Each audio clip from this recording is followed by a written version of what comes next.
Hello everybody, Mr. Anime here. Who is the best anime reviewer on YouTube? Gigguk.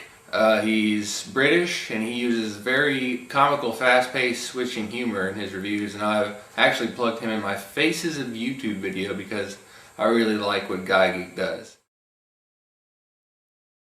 Being on Trash Taste has made me super self-conscious about the tiniest things I do, right? Yeah, like the other day, I had like this thread that was just me drinking like weirdly, like taking a weird sip. And I'm just like, do I take sips weirdly? Is that a thing? Am I a weird drinker?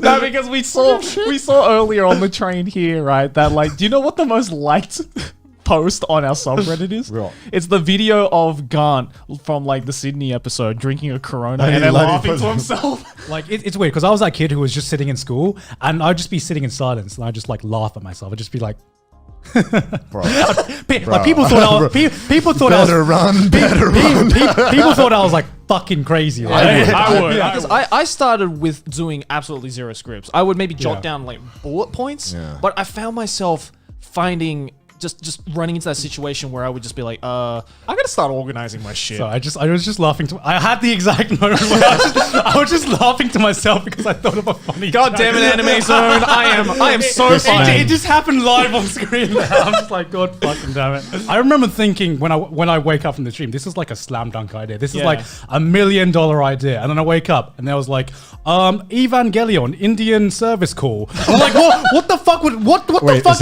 is that a real thing? Is that a real idea? I remember something like that, and I'm just like, wait, what was I thinking? what? This man. I remember the first time he put his dick in, and like this is what was disgusting. This is where I nearly vomited. It was like that gif where it was just like a hole and like the train trying to smash its way through the hole. Except it smashes its way through the hole, and I remember the first time I watched it, I was just like. Yeah, because you see the outline of this thing. Like the scene with the second elf one, where like the queen, they right? take turns just like coming inside. there's never been a more accurate representation of like me and the boys. I get to the technical interview and they ask me, so can you explain the broad basics about how a missile works, right? I draw the missile, right? And then I look over. And then, like, the older, serious guy was just like, yes, very into it. And then the younger guy was, like, trying to hold his laughter. He was just like... Oh, no. What did you draw on the rocket, Garnt? I've drawn a penis. How? How did you draw a penis? I've drawn a big, girthy penis pissing on a rectangle. And... How? How did you do that? This is... Oh my God! I'll have to send this to her. But like, I didn't realize how much it looked like a fucking penis until... That's a straight up Johnny Sins diss, bro. Getting growth like you never see, I was king. Running that old school bling, reviewing anime was the thing. Then I left the scene, it was a catastrophe as everything started to swing. First year of university, in England at least, we have this thing called Freshers Week, where you basically go out every night and get very, very drunk and just go clubbing. Sounds awesome. Yeah. So me being the, socially awkward nerd that I was back then, I would still try to go out as much as I could, but I mean, it can get tiring. Yeah. And so I was just in the middle of this dance floor, and I just had like this epiphany. I'm having a shit time. I'd rather be watching anime right now. Like I was just that one guy who just danced in a club and just had this is shit. What the fuck am I doing in a club when I could be watching some big fat anime titties? Which is exactly what I did. You can put that on a t-shirt. Those dirty normies coming into my circle, taking over my anime girls? Nah, not today. Yeah, I was wondering how much like cultural cross-pollination there is. Like, what? God, that was a word. That was a power word right there. Cultural cross-pollination. That's probably not even a word. Right? I just like being comfortable existing, I guess. I don't want to do anything to make my existence more comfortable. I just like being in a room and being like, okay, I can do whatever I want. I think you just spoke on behalf of all humanity. I just want a comfortable existence. I just want to be. He just wants to fucking wear a turtleneck in his room and be a happy boy. Yeah. Honestly, You've calmed down. You've calmed down. You can tell the gigguk years by the younger I am, like the more spikes in the hair. Yeah. Like there are. You look at some of my first videos and I look like fucking Sasuke, man. I'm wondering, right? Like, how did you decide on that hairstyle? Because that's that's a look. But I hope you all continue to enjoy my reviews, and I hope I get to continue making them before YouTube finally gets on their ass and start removing my videos, which I'm surprised they haven't yet, but hopefully it'll be a long time before they do. I look like a complete. I look like I just came out of prison, man. You're like Asian Jason Statham. Okay, this is the first and only time in my life where I felt dangerous, right? So I would be walking down. People will move away from you. No, exactly. I would be, because I was living in China at this time, right? And so I would be walking down the streets, and sometimes if it was dark, you know, I could see like groups of girls or groups of anyone just like subtly cross the road whenever I was approaching them. I was like, okay. And this one time, so I was with some friends there, and they took me like to this local bar who's run by this like frail, you know, one of the old Asian ladies who run this local bar. Yeah. And so we walk in, and she dead ass looks at me. I'm just not looking for trouble right now. Oh, They don't know I'm a frail old anime nerd. they don't know I kill people for fun.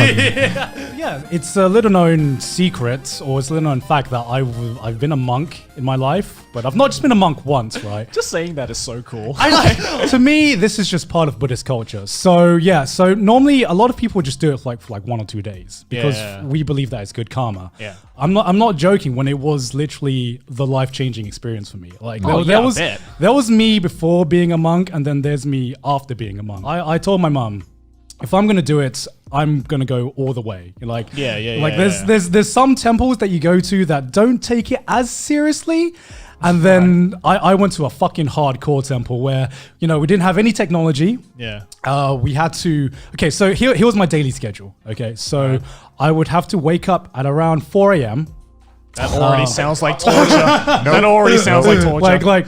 Have to be ready. Have to be completely ready by 5. Okay. And we didn't have any beds. We had a concrete floor and one little pillow to sleep on. Oh my god. And we had like the thinnest blanket in the world, which wasn't so bad because it's Thailand. But sometimes when you're sleeping in the middle of the forest, because there would be times when we just go out to a temple in the middle of the forest, it can get fucking cold there. The temperature drops to about 2 or 3 degrees sometimes, and like you just have this like tiny little blanket on a concrete floor to keep you warm, right? So we'd have to wake up at 4, get ready by 5, and then we'd just be like meditating and praying for a good 2-3 hours every day.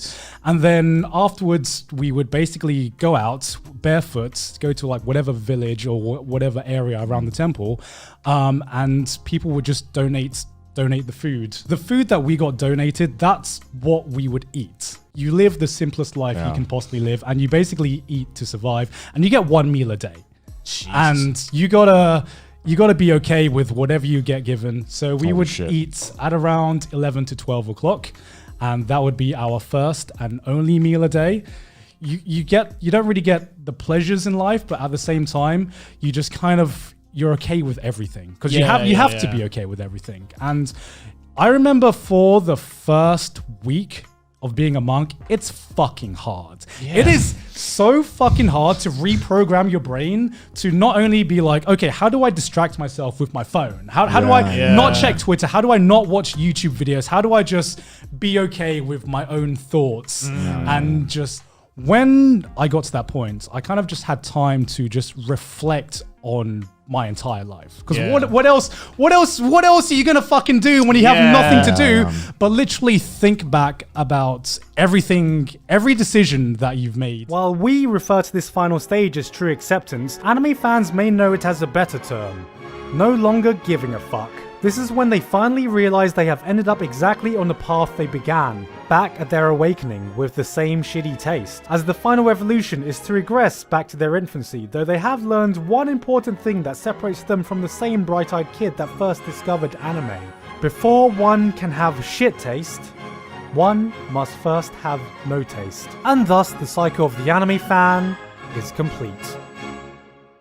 So were you ever angry before you were a monk? Because I swear, I've never seen you angry. What's up with that, Garnt? I mean, I've been angry before, I but feel like you get mildly frustrated. You don't get, even when you're angry, I'm like, dude, I don't know if you're angry. As an idea, it sounds great.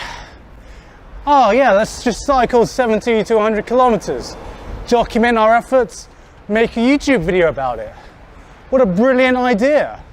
What a brilliant fucking idea. If humans wanted to do this, they would have just never invented cars. They would have never fucking tamed the horse. Fuck you.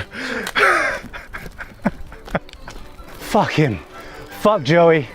You know what? Fuck listing off things I like. How about listing off things I hate? Joey, for being an Australian dickhead who's fucking ahead of me right now. Probably enjoying a nice fucking lunch. Oh, I've got a second wind now. Oh, let's keep going. Other things I hate. Connor, for being so fucking smug. Someone destroyed the fucking toilet in the onsen. So I couldn't even enjoy a nice shit in the morning. Now I'm complaining that I can't even shit correctly. Fuck nature, fuck beauty, fuck this ocean, fuck these mountains, fuck Newton and your fucking conservation laws of the conservation of energy or whatever that fucking thing is. Why can't energy just be created? Why can I just not create the energy out of thin air right now to put me across the fucking bridge? No, like being a monk just taught me how to deal with it. Think about like, okay, before I get angry, maybe I could try dealing it with another way. Fuck this view. Fuck these islands. Fuck the water. Just give me some fucking anime titties, man. I apologize for that. Had a bit of a breakdown there. That wasn't very monkly of me.